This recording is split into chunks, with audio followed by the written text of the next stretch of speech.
Good morning and welcome to the February 2021 Economists briefing by the National Institute of Economic and Social Research.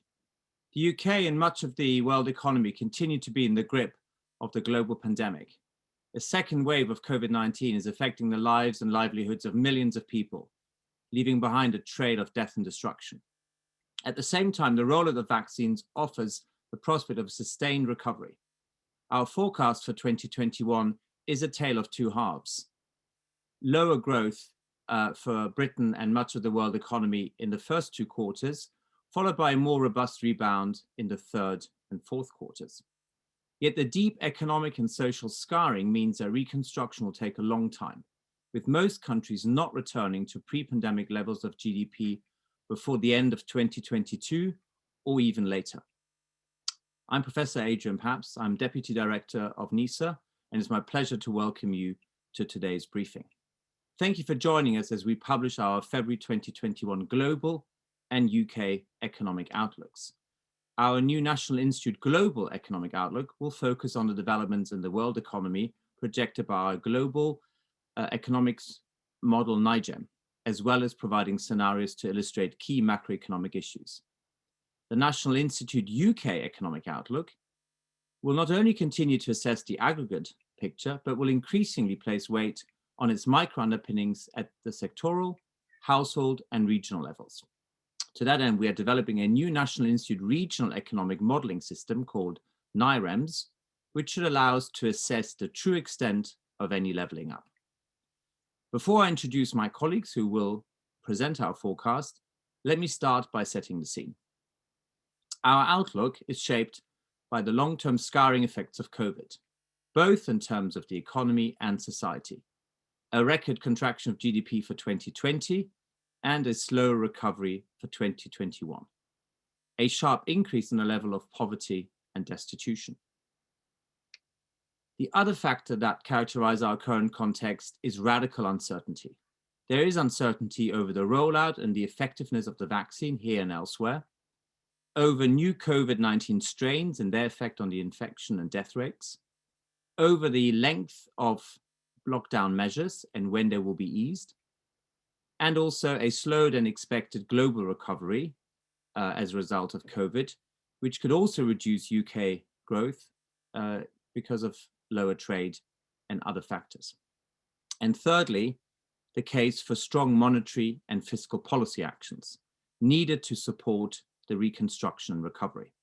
Now, with policy interest rates at historically low levels and quantitative easing already greatly expanded, we think that the scope for further monetary boost to advanced economies is more limited. Therefore, the emphasis will be on fiscal instruments, especially providing economic support for those most adversely affected by the crisis, and also supporting investment and other factors so that the recovery can really take root. I would now like to introduce my colleague, Barry Naisbitt, who is Associate Research Director for Global Macroeconomics and who will present the World Economy Outlook. Barry, over to you. Thank you very much, Adrian, and good morning, everybody. Thank you for joining our call today. My task this morning is to provide a summary of our new Global Economic Outlook. I should start by saying that our outlook is produced using our NIGEM macroeconometric model, and it's very much a team effort here. And so I'd like to acknowledge and thank the team members for all their hard work in doing so. So let me just look first at a few short headlines. So we saw some countries, many countries perhaps, experience sharp rebounds in GDP in the third quarter of last year after the deep falls that we saw in the second quarter. And information we've got so far suggests that, or shows that, the fourth quarter of the year showed much more modest growth. The drop in GDP last year, given the improvement in the third quarter, is now not as bad as we thought back in November. So we've reduced our estimate of the fall in global GDP last year from 4.5% to 3.75%. However, since our November forecast, a second wave of the virus has hit, particularly in Europe, and new strains of the virus have emerged. And as a result, affected economies have been locked down again, and in particular, international travel restrictions have become more stringent. Countering this bad news in a way is the promise that vaccines have delivered in terms of controlling the virus, boosting economic activity and boosting economic confidence. Taking all these factors into account and others besides, we now project global GDP growth this year of 4.5%. That's slightly lower than we were predicting in November, where we had 5%. And we have growth next year of 3.75%. Interestingly enough, given the stronger performance of growth last year, even with our markdown, at the end of this year, we have the level of GDP slightly higher than we had in November. In these circumstances, we expect inflation to remain low, and we have OECD inflation projected at 2.5% this year and 2% next.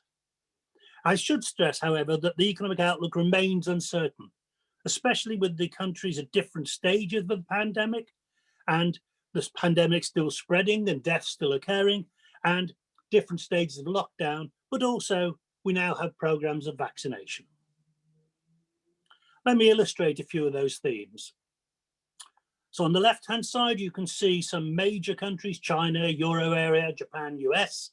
And on the right-hand side, we have some major emerging economies. And what we can see there is the picture of these sharp falls in GDP in the second quarter of last year in almost all of those countries, and the sharp rebounds again in the third quarter, with growth projections for the fourth quarter less volatile than in the previous two quarters, but still mixed. One interesting feature, of course, from the chart you'll see is the behavior of Chinese economy. Chinese economy saw its biggest fall in the first quarter of last year and a sharp rebound in the second quarter when other economies were still showing falls in their GDP. If we move on to thinking about what that means in some ways, one of the interesting ways to think about this is in terms of how lockdowns have worked on mobility. And so this chart is the Google Mobility Index. And what you can see is, just to interpret it, the lower the number is on the chart, the less mobile the population is, the less mobility there is. And you can see that last year, March, April, May, in the sharp lockdowns, that mobility fell very sharply.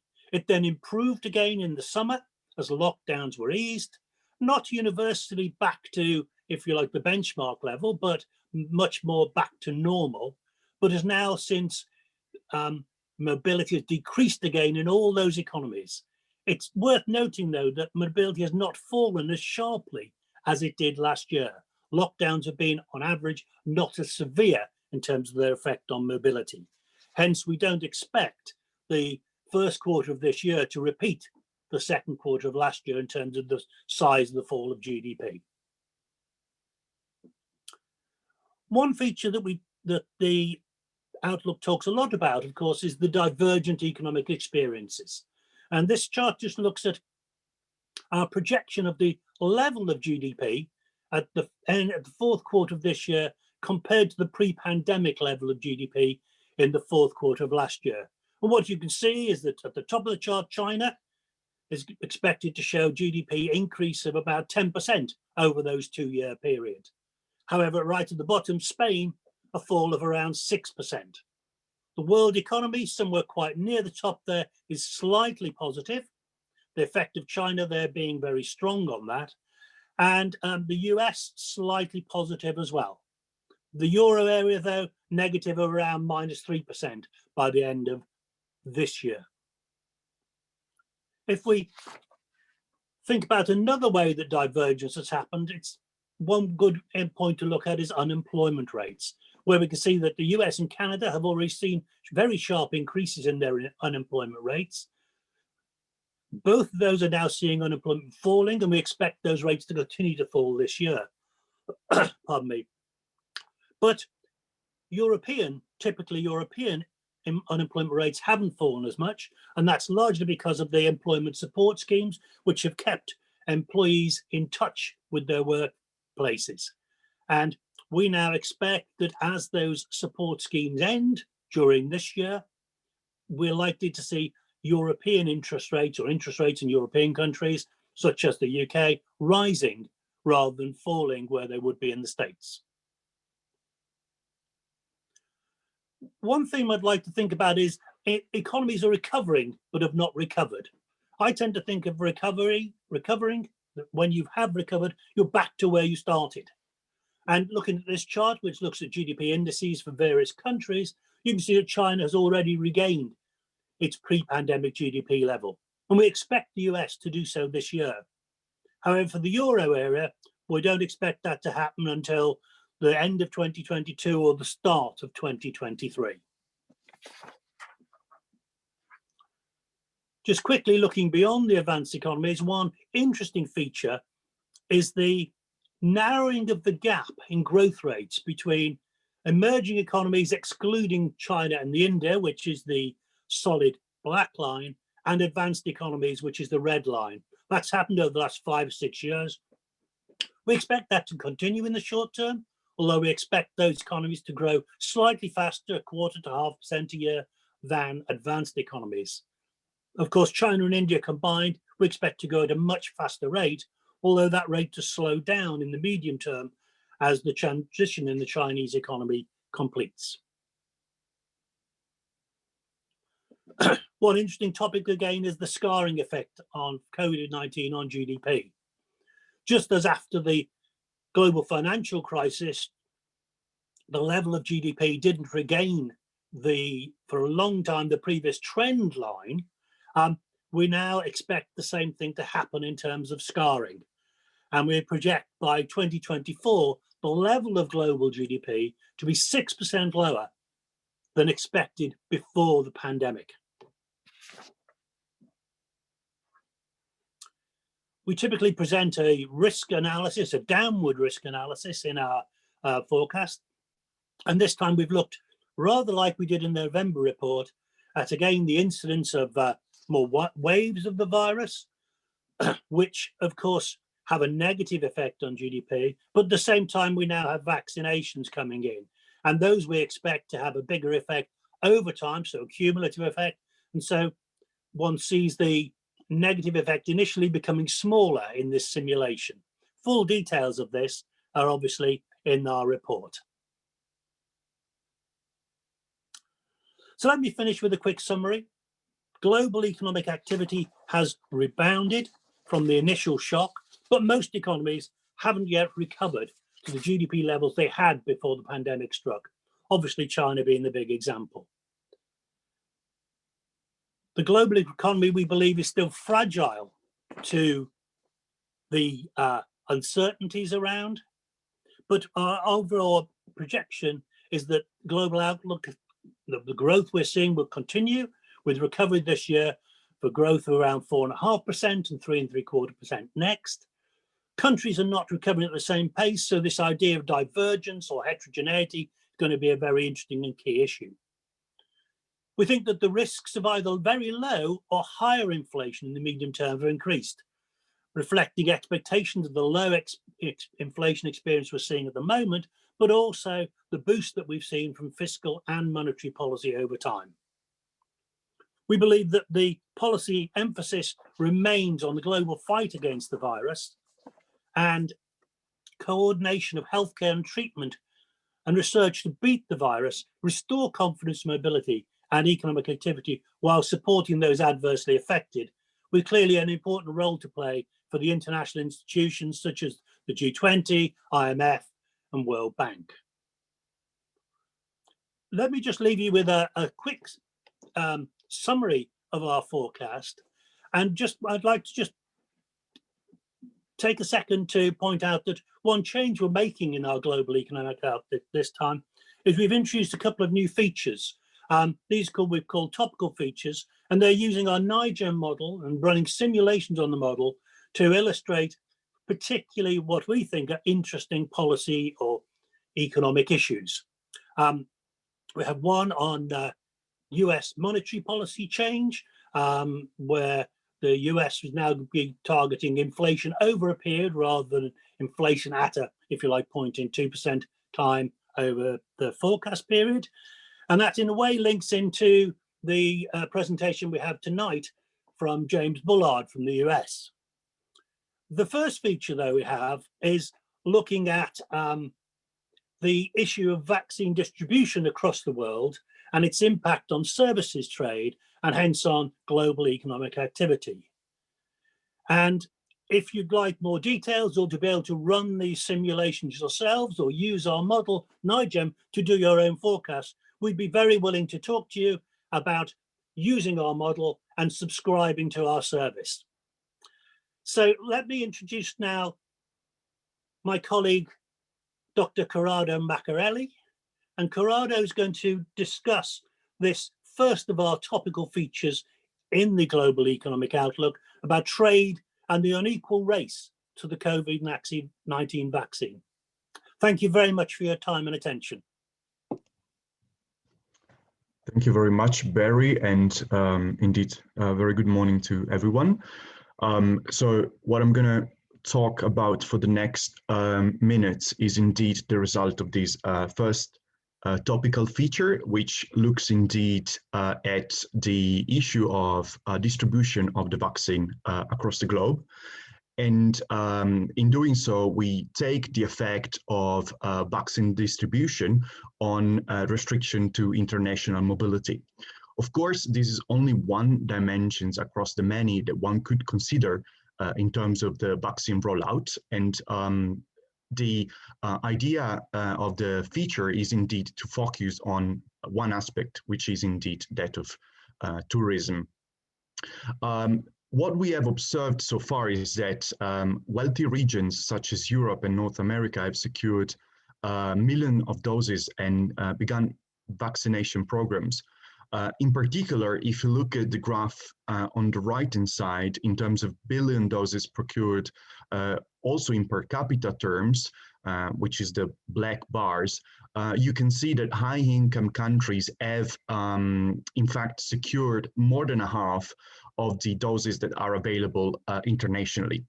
In fact, if you think about the issue of vaccine, it is nowadays very much an issue of distribution rather than supply per se.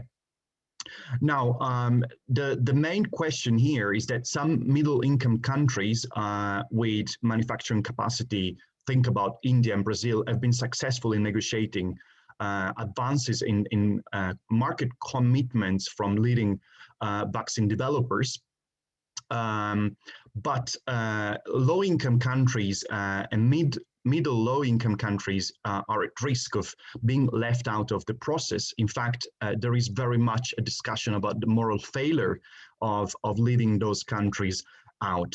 Again, if we look at the chart on the right-hand side, you might notice that the only multilateral initiative that is currently available is through COVAX, which is indeed spearheaded by Gavi, which is a Geneva-based funder of vaccine for low-income countries, the Coalition for Epidemic Preparedness Innovation, CEPI, and the WHO, the World Health Organization. So this initiative is aimed at ensuring that all countries have fair and equitable access to the COVID-19 vaccine. But if you look at proportion, this is still modest compared to the doses that have been procured by high-income countries.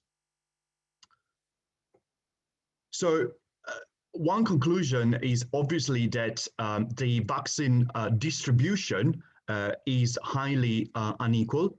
In particular, from this graph, you have the correlation between the population covered by vaccine procured on the y-axis, and on x-axis you have the total death per 1 million of inhabitants, so what we call COVID-19 burden. So you can see that there is a positive association between the number of population covered by the vaccine and the death toll of the pandemic. Nevertheless, this relationship isn't really strong, and one driver of the vaccine is indeed income per capita. You might also notice that in this chart there is a sort of mass at around 200. And that is because a lot of high-income countries have secured, indeed, at least 2 doses per inhabitants, because some of the vaccines need to be administered twice. So when we look at the effect of vaccine distribution on world trade, so obviously the services trade only accounts for 25% of the overall world trade. But it makes a very peculiar case, because you can see that services trade, first of all, tend to display quite high correlation with the stringency of measures implemented across countries. So this is something that we show in the topical feature. So the higher the restrictions to mobility, the higher the larger is the drop on services trade. So indeed, those stringency measures, as Barry was showing before with Google mobility data, tend to restrict also international mobility. But services trade makes indeed a very good example, because it failed to rebound, as you can see, differently from global trade. So global trade has somewhat rebounded, whereas services trade is still below the level that we have observed before the pandemic. In fact, international travel is critical to many emerging markets. Bear in mind that many emerging markets rely heavily on international travel and tourism. And in 2020, international tourist arrivals have dropped by as much as 74% compared with the previous year. So, in all of these, we perform a series of exercises using, indeed, our National Institute Global Econometric Model. And we look at the impact of restrictions that limit trade in services. In our baseline scenario, the vaccine rollout is expected to allow a gradual reopening over the course of the year, with international travel rebounding in the second quarter of 2021 and recovering pre-COVID levels by the fourth quarter of the year.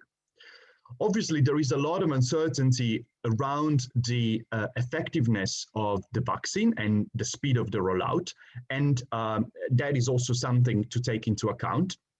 We perform 2 scenarios: a counterfactual case, which is the burgundy bar, where there is an even and early global vaccination program. So we make a counterfactual in which the distribution of the vaccine is no longer an issue. So all countries have an equal and even access to the vaccine, which would allow, indeed, dismantling restrictions on international travel from the beginning of this year. And then we have a downside case, which is the black bar, where, given the current distribution of the vaccine, there is a failure to deliver the vaccine to low and lower middle income countries, which would prevent a widespread opening of the global economy before 2022. And in particular, these low middle income countries will maintain current levels of restriction on international travel.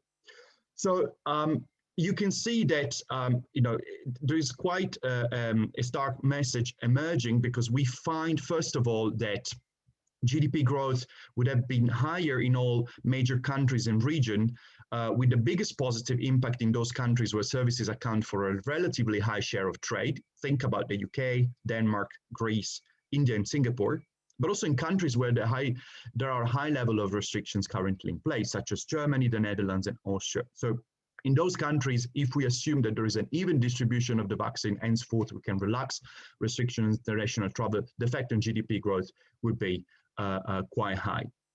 And in particular, we quantify this effect to be at the global level of about 1 percentage point higher compared to the baseline. Now, in the downside scenario, where we keep the current uneven distribution of the vaccine, the restrictions on mobility will remain in place, and that actually would suggest that GDP growth would be weaker in all countries, also because of spillovers. Ultimately, this is taken into account in the global model that we have, and GDP growth would be weaker, particularly in countries that haven't secured enough doses of the vaccine. So to conclude, there is the issue that we have discussed previously of the vaccine distribution, and this simulation highlights really the importance of a coordinated and widespread rollout of the vaccine, which would enable a revitalization of services trade, essentially through consumption and export, and that would definitely spur a more rapid recovery in all countries. So I will conclude here, and then I'll introduce my colleague, Dr. Ande Kuchuk, will speak about the UK economic outlook. Thank you. Thank you very much, Corrado. Good morning, everyone. Thanks for joining our call.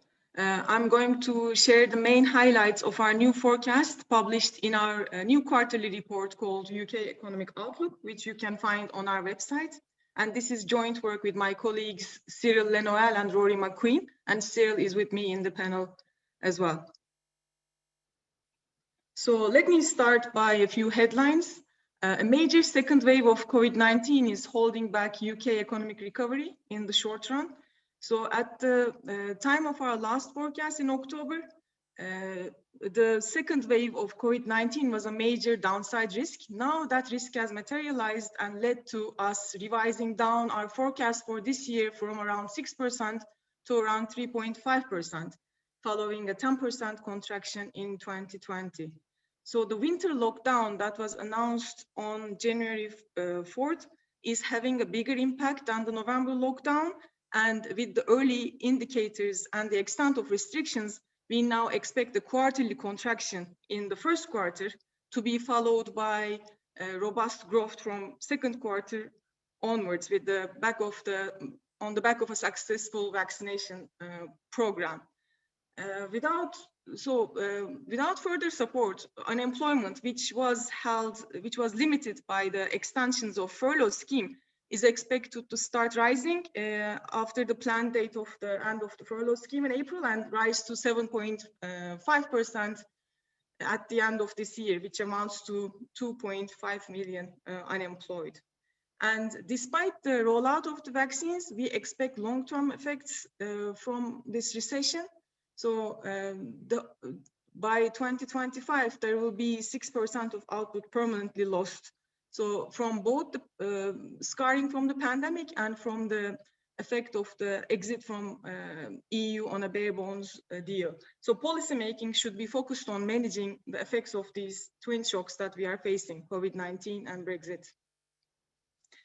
Failure to control the virus implies continuation of lockdowns and restrictions and holds back economic recovery. So at the time of our last forecast in October, the number of COVID-19 cases were already on the rise, but the second wave got much worse after December, leading to a full third national lockdown.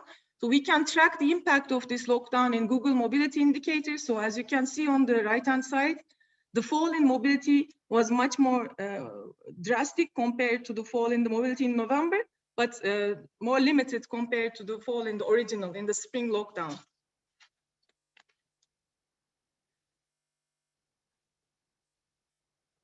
So as well as the occurrence of lockdowns, the uncertainty about their deployment and duration also causes economic damage through its effects on businesses and households. So here we show you some of the high frequency indicators published by ONS on spending and hiring. So as you can see from the red line, the spending on debit and credit cards fell drastically following the announcement of the third lockdown in January. And this was much lower compared to the November lockdown. And the last time we saw these low levels was in the June of last year. So the construction activity indicators also displayed a sharp downturn, but then recovered slightly towards the end of January. So this, as well as the services PMI, which recorded the lowest level in last 8 months, suggests a quarterly contraction in quarter one, which is shown in my next slide. So given these early indicators and the ongoing restrictions, we expect a quarterly contraction on the basis of a contraction in domestic demand, mostly private and government consumption. And this will lead to UK being one of the worst performance among G7 countries in the first quarter in terms of the year-on-year growth rates in first quarter. So this is the chart you can see on the right-hand side. But things will get better from quarter 2 onwards, as UK is one of the best performance in vaccine rollouts. And as the restrictions are gradually phased out, we expect a robust recovery from quarter 2 onwards, although the quarterly path is quite uncertain. So these forecasts can be summarized in our GDP fan chart on the left-hand side.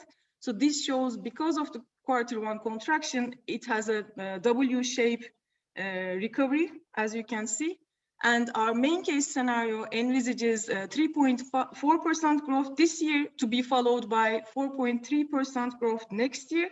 So despite these robust growth rates, we envisage return to pre-pandemic levels at the end of 2023. So it's a slow recovery, but this mainly reflects a gradual return to normality from the pandemic, despite the vaccine rollout, because we think that social distancing and remote working are likely to stay with us for a while, and these will have implications for consumer spending and for business investment.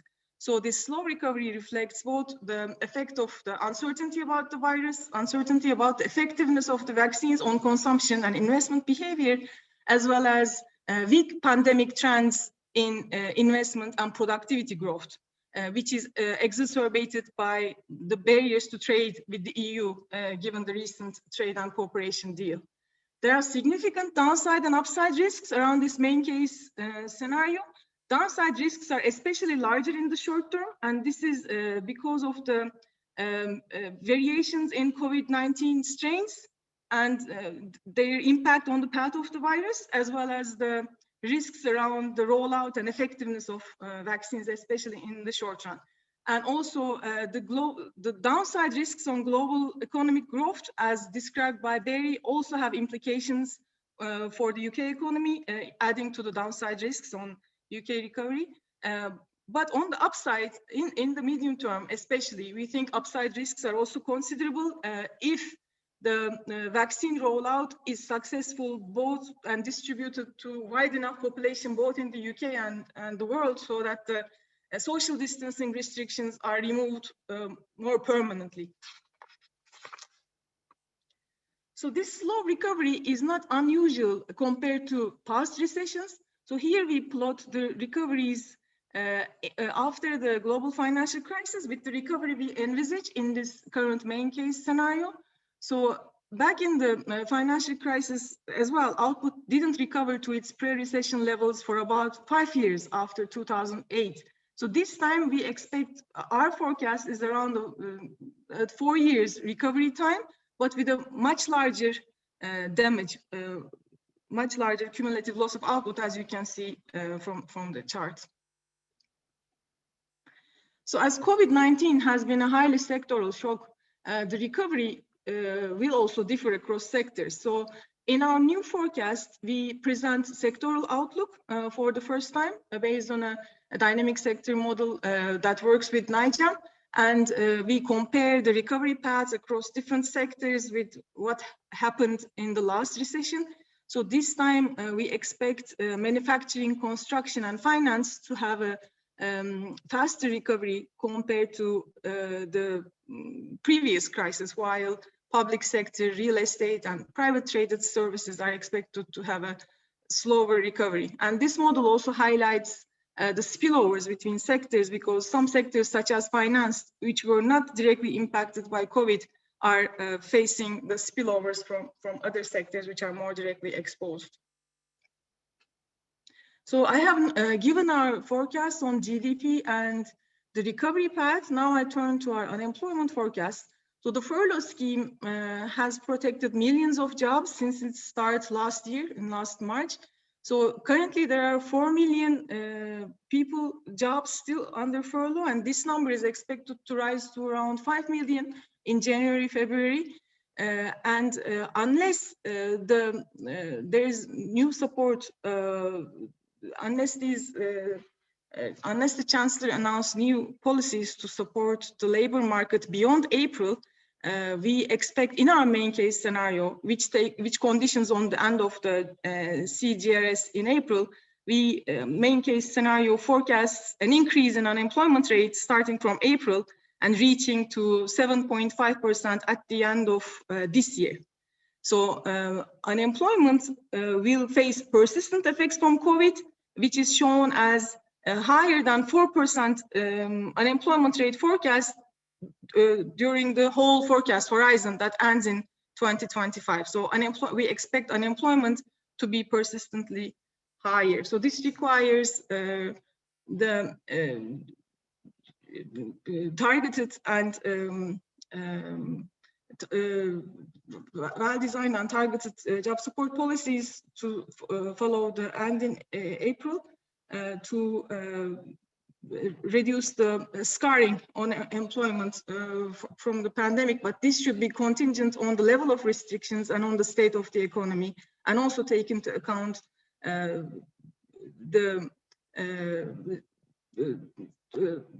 importance of facilitating the switch to new jobs. Okay, so given the persistent unemployment and weak capital accumulation, will have permanent effects on productivity. So this chart on the left-hand side compares the pre-COVID path of UK labor productivity given by the dashed line to the current forecast. So in the short term, because of the effects of the pandemic, there was a temporary rise in UK labor productivity because of the fall in hours. But we expect UK labor productivity to be 4% lower at the end of 2025, which reflects scarring both due to the exit from the EU single market on a bare bones trade and cooperation agreement, as well as the long-term impact of COVID.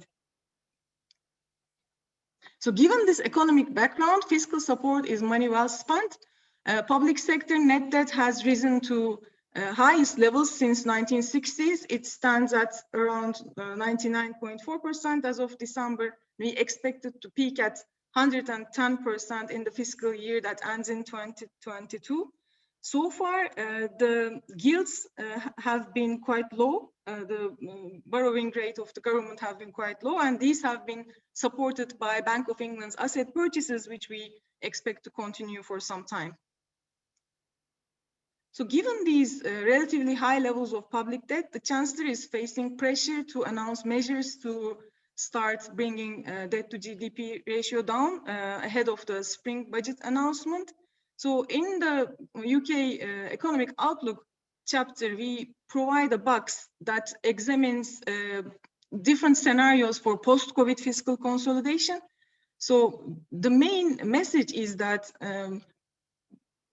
both the timing and the design of the consolidation is crucial, because different instruments have different effects on output, which we call as multipliers, and fiscal multipliers can be quite large when output is below its potential level and interest rates are at effective lower bound. So looking at the historical multipliers that are relevant in normal times, using our model NIGEM, we report the third year cumulative multipliers of different instruments shown on the left-hand side.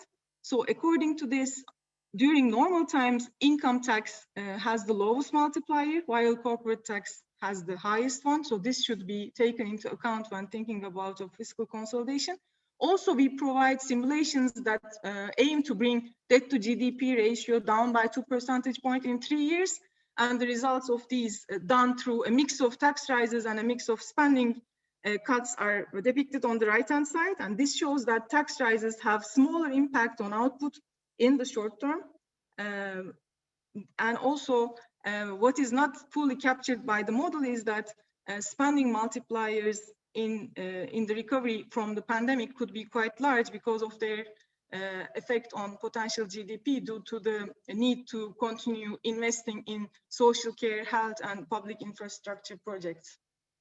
So premature fiscal consolidation would delay recovery, and it should wait until the recovery is sustained. So going to the inflation front, headline inflation was recorded at 0.6 by December, but underlying inflation, according to our trimmed inflation measure, is down at its lowest levels at 0.3 since its lowest levels since the start of the pandemic.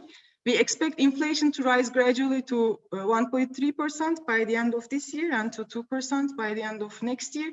And the forecast condition on the assumption that the bank rate remains at 0.1% until 2024. We also see further extensions to QE likely, which in our model have an impact on the long-term interest rate. So this fan chart includes both downside and upside risks, depending on the also the risks on the GDP recovery, but the upside risks also include the possibility of a consumption boom driven by a more permanent easing of social restrictions and running down of the savings accumulated during the pandemic. So I've talked about our GDP forecast, inflation forecast, unemployment. This is a summary of our forecast, which also includes our views on the current account balance and the public sector net borrowing requirement, which will stay high for some time, although it will go down from its high levels in 2020. And to summarize, I will just want to stress that obviously the pace of recovery depends critically on the success in controlling the virus, and this will depend heavily on the rollout of vaccines both in the UK and across the world, because none of us is safe until everyone is safe. And because of the long-term effects from both COVID-19 and Brexit, policymaking should continue to focus on managing the economic effects of both shocks.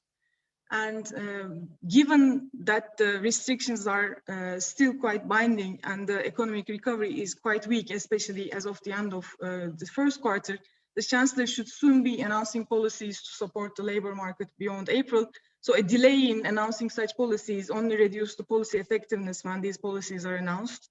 And we need structural policies and mitigation policies are crucial to address the gaps opened by the recent trade and cooperation agreements signed with the EU. So thank you very much. You can find more details in the UK Economic Outlook published on our website. Now I pass the word to my colleague, Professor Arnab Bhattacharjee, who is a NIESR fellow and who is a head of school at Heriot Watts University. Over to you, Arnab. Thank you, Hande. Good morning, everyone. Today, we are pleased to bring to you an ambitious and challenging new initiative, the National Institute's very own regional modeling system, NIRMS. As you can see from the first point on the slide, we are very excited about this new adventure, and why not? As we all know, there are very large regional inequalities in the UK, which have persisted over a very long time. Some people have even described the country as a hub with no spokes.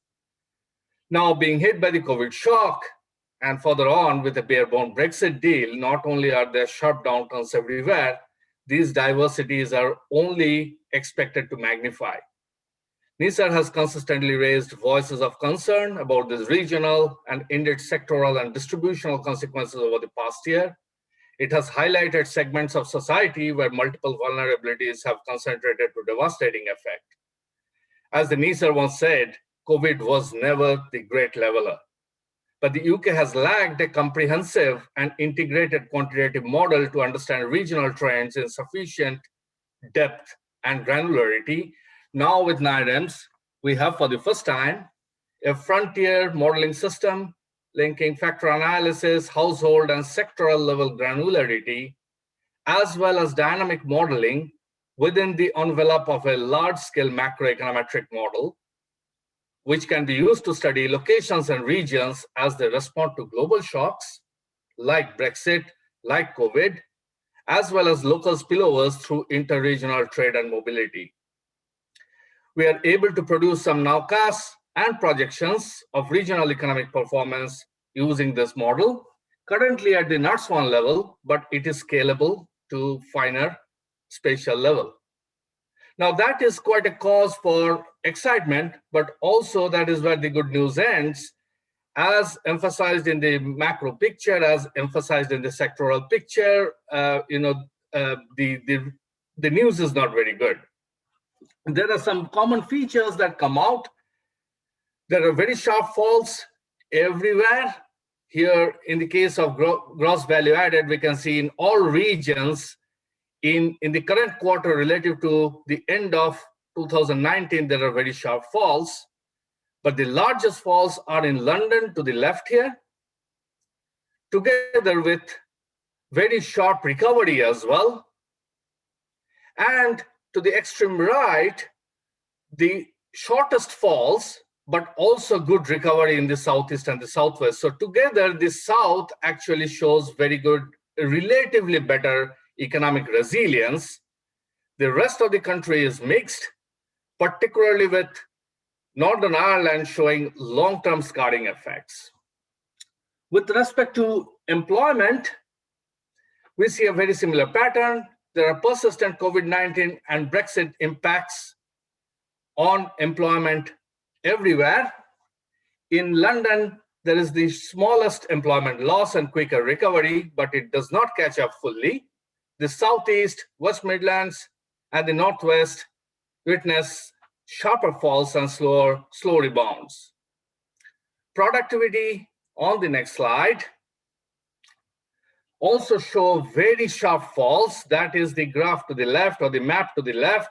They're all dark colors there, very sharp downturns everywhere. The highest drop is for London, and economic resilience as well, which is relatively quicker recovery for London, the Southeast and the Southwest. However, productivity remains persistently lower in Northern Ireland. Now, aggregate behavior of regional economies do not necessarily reflect impacts on the poor. We see that the extremely poor are adversely affected everywhere, but differently across different regions. The bottom decile income is most affected in the Northwest, also destitution. Destitution also rises sharply in London, East, and the Southeast. Much more details are available in the report itself, or the review itself. These regional patterns are very alarming and are also reflected in demands on food banks, school meals, etc. Overall, there is very sharp COVID-induced downturn in regional economies, followed by a protracted recovery, where the economy returns to pre-pandemic levels by the end of 2023. Large regional variations in fall and rebounds, with greater resilience in the South and enhanced inter-regional inequality. There is permanent scarring and devastating consequences, particularly for the extreme poor. A silver lining, perhaps, is that our work is identifying segments of society and economy where the impacts are most devastating. There is therefore urgent need for strong and sustained welfare and regional policy. In the short run, regional transfers and benefit payments targeted upon the highly affected and vulnerable populations are likely to be most effective. In the medium to long run, careful regional planning would be required. Progress on the leveling up agenda has already been strongly urged. The urgent need for policy has since been enhanced by COVID-19 and Brexit. Our careful analysis, policy needs to be conditioned on careful analysis, which would then provide planning solutions based on regional and local matches of skills and productivity to create the best opportunities for specialization and agglomeration economies.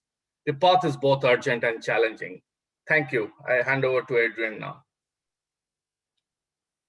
Thank you very much, Barry, Corrado, Handa, and Anna, for your very rich presentations. We have a number of questions, and we've got about 10 to 15 minutes for the Q&A. So I will read out the questions and then ask my colleagues to respond. The first question is from Philip Davies at Brunel, who's also one of our NIESR fellows. And the question is this: can Corrado quantify the benefits to the advanced countries from the equitable vaccine distribution which would thus be an incentive. Also, there may be wider economic benefits to the advanced countries, such as less risk of new variants from the developing countries if they are vaccinated evenly. Corrado, could you please respond to Philip's question? Thank you. Yes. Thanks, Adrian, and thanks, Philip, for the question. Clearly, there are incentives for developed economies to reach an even and equitable distribution of the vaccine, and that is indeed shown by our first scenario, which, compared to baseline, we have 2.75% positive impact on world trade, as well as a 1% increase in world GDP. It is true that that should provide enough incentives for this to happen. However, we should remind ourselves that the issue of vaccine distribution remains, and unfortunately so, highly political. As a proof of that, we had, recently the row between the European Union, the UK, and AstraZeneca on the vaccine distribution, and also the decision or the announcement that Canada withdraw from COVAX, this international initiative, caused quite a stir. So it is indeed a highly politicized issue. On these, I think it is also important to note that, for instance, China has put or thrown the ring in the hat in terms of COVAX producers. So 3 Chinese producers have now joined the international initiative, and China is set to produce vaccines globally for 24% of the supply. Also, 18 countries are receiving at the moment vaccines from China. So that indeed confirms the fact it is highly politicized.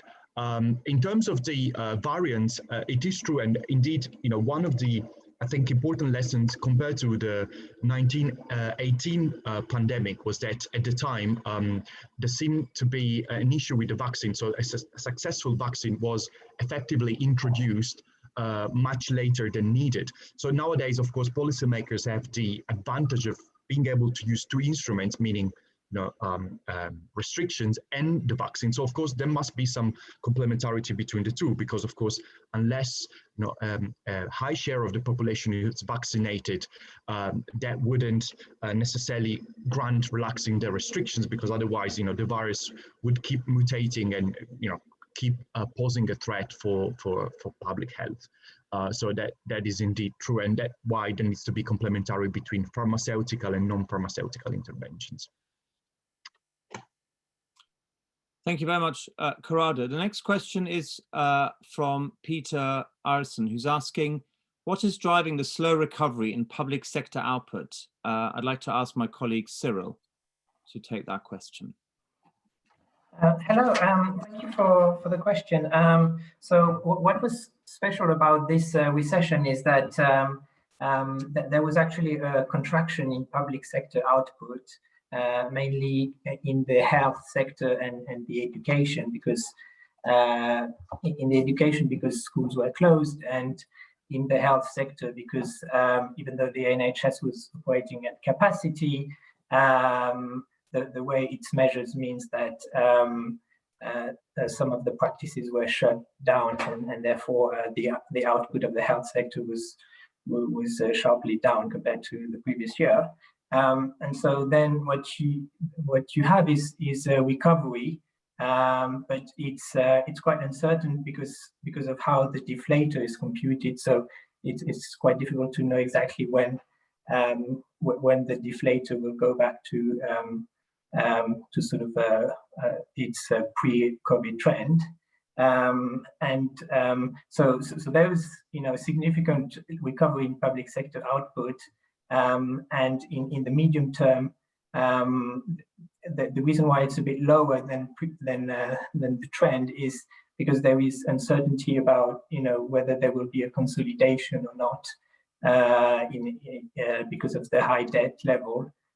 So that's why the path of public sector output is uncertain because of the very large shock from COVID. And how it's measured, and also the risk of a consolidation down the line. Thank you very much, Cyril, and thanks for the question.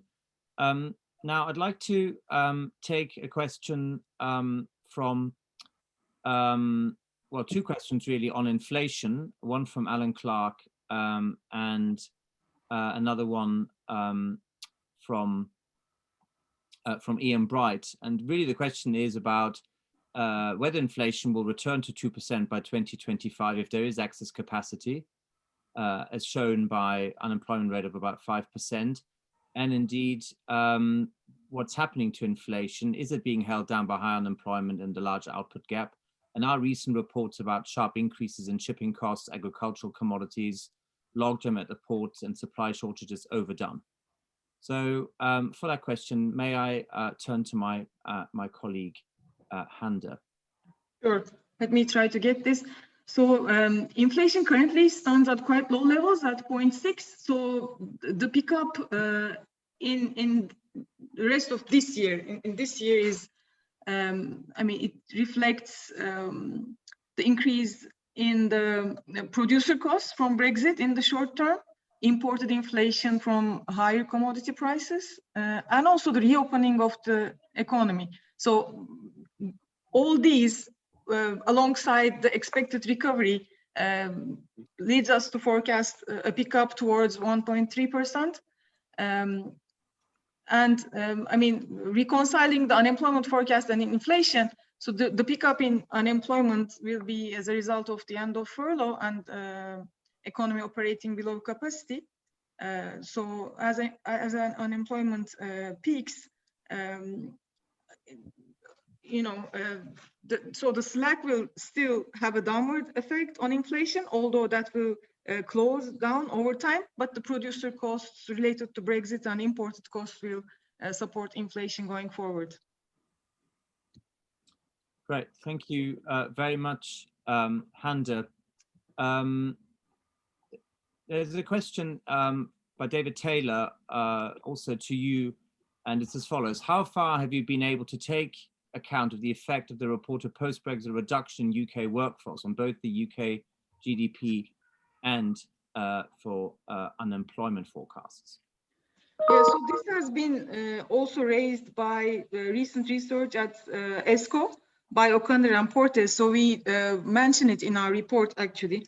So I mean, the ONS, the official data, doesn't take this into account because the population estimates are not revised. I mean, ONS recently made an explanation on this. So as we forecast official headline unemployment rates, our forecasts do not take this into account explicitly. But you know, the research in ESCO report that so the absence of data on migration during the pandemic might have led to the labor force survey reporting a 200,000 increase in employees, whereas it could have been a fall of up to 750,000. So this is a concern, but this is not taken directly into account in the forecast because we follow the official figures. Thank you very much, Hande. I'll take another question, again, all from the chat. One from Chris Longley, who's asking this. In the light of these serious regional inequalities, what specific policy initiatives will be the most effective redress? Arnab, may I turn to you? Thank you, Adrian, and thank you, Chris. That is a very important question. We think that in the short run, this huge regional inequalities are largely structural and they have persisted over a very long time. In the short run, what we can do, what the government can do is targeted regional transfers and benefit payments targeted upon the most vulnerable. And the government is already targeting specific councils and boroughs, encouraging them to receive coronavirus relief funds. It is likely, also the vulnerable households are receiving enhanced universal credit support, more and small business support. More of this needs to be done in the short run. But that is not going to change the essential nature, which is structural, of regional inequalities, which is structural. So in the medium to long run, I think we think careful regional planning is required, moving towards a leveling up agenda. I think regional planning for infrastructure, transport, communications, etc., together with skills, education, and jobs need to be done. And that needs to be underpinned by careful and extensive study of regional variation in needs and resources. That is a tall ask, but I think we are at a situation where we really need to move towards that. Otherwise, these repeated shocks which are hitting the economy are going to produce very adverse consequences distributionally across society, across regions, across households. Thank you. Thank you very much, Anab, and thanks for the question. There's one on the chat from Dan Steele about the US forecast. What size will the new fiscal package, or what size do we assume the new fiscal package will be, and what effect may it have on US GDP? And I'd like to turn to Barry for that question, please. Okay, thanks, Dan. Two quick answers. First of all, the package that we actually have in there is the 900 billion that was agreed in December. And the package we don't have in there, which is probably your question you're asking about, is the 1.9 billion that the new President Biden has talked about, which hasn't been passed yet. So our forecast is not based on coming through. I can't give you a precise multiplier on the bigger one, I'm afraid, but it's obviously around 9% of GDP, so it's quite a sizable one, including most of it being support for local fiscal initiatives, local authorities, if you will, in the state authorities. There's a lot of support in there for COVID vaccinations, and there's also within the plan itself fiscal handouts to individuals as well. So I think that would be, if we were redoing the forecast 3 months' time and that package is passed, I would expect our US GDP forecast to be quite a bit higher. Thank you. Barry, thank you very much indeed. We are now approaching the end of this briefing, and before we are going to conclude, I'd just like to extend, first of all, my thanks to all of the attendees for joining in this morning. It's been wonderful to see your interest in the work, and also to thank you for the excellent questions. We haven't had time to respond to them all. What we will do is we will follow up as much as we can by saving the chat and getting back to you, but please also feel free to email us, and the email address has been posted in that chat. So please don't hesitate to get in touch with us after the briefing finishes. I'd also like to invite you to join us this evening at 5 p.m. for our Dow lecture, which will be given by James Bullard, a member of the US Fed, and that will be a fascinating lecture that very much links to our topical feature that was discussed earlier by Barry on US monetary policy. So please do join us for that at 5 p.m. and the details are on our website. Again, my thanks to all the panelists for their presentations and also for responding to the questions. I think COVID has underlined one universal truth, which is that none of us will be free and safe until everyone is free and safe. In that spirit, please stay well. Thank you very much for joining us. Have a wonderful day and goodbye. See you very soon again. Thank you.